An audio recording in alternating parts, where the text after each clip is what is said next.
Special 26 ફિલ્મને ટક્કર મારે તેવી ઘટના દાહોદમાં બની છે। પરપ્રાંતીય ઇસમો દ્વારા દાહોદની એક બિલ્ડિંગમાં ઓફિસ ભાડે રાખી બે દિવસમાં ઉત્કૃષ્ટ સ્મોલ ફાઇનાન્સ નામના બેંક ઊભી કરી હતી। બેંકના તમામ સેટઅપ અને સામાન માટે ચેક દ્વારા ખરીદી કરી હતી, પણ દુકાન ભાડે રાખી તેનું ભાડું પણ ચેક દ્વારા આપી દીધું હતું। બેંક ઓફિસ બનાવી બેંકમાં દાહોદના નોકરી માટે ઈચ્છુક સ્ટાફ માટે ઇન્ટરવ્યૂ ગોઠવી મહિલા પુરુષને બોલાવી રચ્યું હતું નાટક। ત્યારબાદ દાહોદના જ્વેલર્સને ફોન દ્વારા કોન્ટેક્ટ કરી જગન્નાથ રથયાત્રામાં સોનું દાન કરવાનું કહી 200 ગ્રામ સોનું બેંકમાં મંગાવ્યું હતું। ઊભી કરેલી બેંકમાં વેપારીને બોલાવી લોકરમાંથી રૂપિયા આપવાના બહાને પાછળના દરવાજાથી થયો હતો ફરાર। દાહોદ એ ડિવિઝન પોલીસ દ્વારા સમગ્ર મામલે 2 ઇસમો વિરુદ્ધ ગુનો નોંધી તપાસ હાથ ધરી છે। સિંગુદર સાથે નાગેશ્વર સિંહ, દાહોદ શહેર એ ડિવિઝન પોસ્ટ વિસ્તારમાં ગઈકાલે એક ઘટના ઘટી હતી ફ્રોડ લગતની।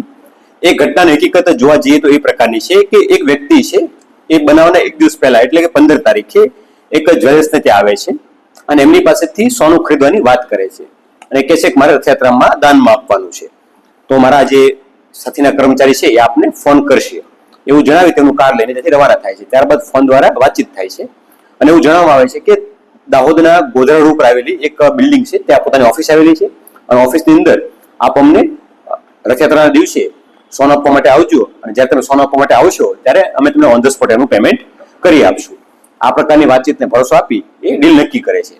ત્યારબાદ જે ભોગબેલ વ્યક્તિ છે એ જે સોનું હતું 200 ગ્રામ જેટલું એ લઈ અને રથયાત્રાના દિવસે એટલે ગઈકાલે 16 તારીખે બપોરના સમયે ગોધરા ઉપર આવેલી એક બિલ્ડિંગમાં આવે છે અને ત્યાં જે આરોપીઓ છે એમણે એક ઓફિસ જેવું નિર્માણ કર્યું હતું ઉત્કર્ષ સ્મોલ ફાઇનાન્સ બેંકના નામથી એનું ફ્લેક્સ બેનર લગાડીને, અને એની અંદર આ 2-3 દિવસના ગાળામાં તે એ જગ્યા હતી એમણે રેન્ટ ઉપર લેવા માટે ગોઠવણ કરી અને ત્યાં ફર્નિચરની ગોઠવણી, ટેબલ ખુરશીઓ, કોમ્પ્યુટર અને ઓફિસનું સ્ટ્રક્ચર બનાવ્યું હતું કે જેથી પ્રથમ દ્રષ્ટિએ કોઈ માણસ આવે તો એવું લાગે કે અહીંયા કંઈ ઓફિસ ચાલે છે।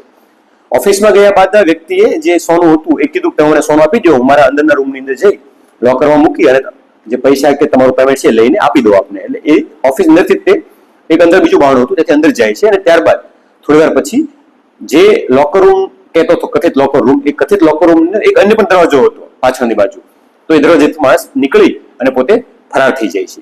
આમ વ્યક્તિ છે એમને સોનું લઈ લે છે એમની પાસેથી, પરંતુ એમને પૈસા આપ્યા વગર ત્યાંથી રવાના થઈ જાય છે। જે અંગે પોલીસ જાણ થતા પોલીસ દ્વારા ગુનો દાખલ કરવામાં આવ્યો છે અને આગળની તપાસ હાલમાં ચાલુમાં છે।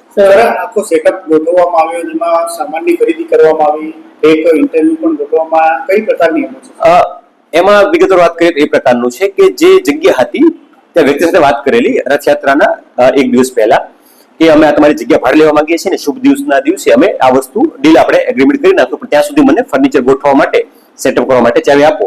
એટલે એ દરમિયાન અમે ફર્નિચર વાળાનો અને લોકલ જે કોમ્પ્યુટર વગેરે વાળા લોકો હોય એમનો કોન્ટેક્ટ કરી તાત્કાલિક ધોરણે ત્યાં ફર્નિચર ગોઠવ્યું હતું અને એ તમામ લોકોને પણ ચેક આપ્યા હતા એવું પ્રથમ દ્રષ્ટિએ જણાવ્યું છે કે જે ચેક છે એ આપવાથી આપણે પેમેન્ટ મળી જશે એવો ભરોસો આપ્યો હતો। સર, પોલીસની પ્રારંભિક તપાસમાં કેટલા આરોપી હોઈ શકે છે? પ્રથમ દ્રષ્ટિએ અમને 2 લોકો હોય એવું જણાવ્યું છે, પરંતુ એ સિવાય અન્ય લોકો પણ આમાં સામેલ હોઈ શકે છે કે રેકી કરવામાં, અન્ય જગ્યા પ્લાનિંગ કરવામાં, જગ્યાની પસંદગી કરવામાં, જ્વેલર્સ પસંદગી કરવામાં અને આ તમામ જે ઘટના હતી એને અંજામ આપવામાં અન્ય લોકો પણ આમાં જોડાયેલા હોઈ શકે છે।